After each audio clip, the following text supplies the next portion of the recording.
आजादी के अमृत महोत्सव के हिस्से के तौर पर तराल कश्मीर में सीआरपीएफ की जानिब से एक वॉलीबॉल मैच का एहतमाम किया गया। यह volleyball match Jammu Kashmir police और सीआरपीएफ टीम के माबैन खेला गया, जिसमें 3 राउंड खेले गए। इस मौके पर मैच के दौरान 2 राउंड जीतकर सीआरपीएफ की टीम ने मैच अपने नाम किया। मैच के आखिर पर एक पुरवकार तकरीब मुनक्किद हुई, जिसमें commanding officer Harshvardhan, deputy commandant Maqsood Alam, station house officer Tral Abdul Rahman और जम्मू कश्मीर पुलिस के सब इंस्पेक्टर संजू सिंह के अलावा सीआरपीएफ के बाकी अफसरान मौजूद रहे।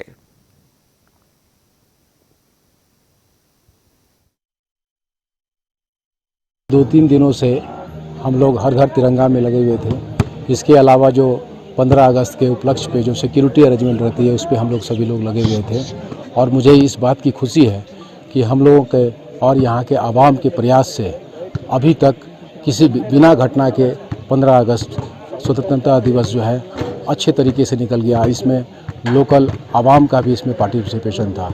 और आप लोग जानते हैं कि रेजिमेंटेशन के तहत हम लोग 15 अगस्त के संध्या पे गेम का आयोजन करते हैं, जिसमें कि जो जितने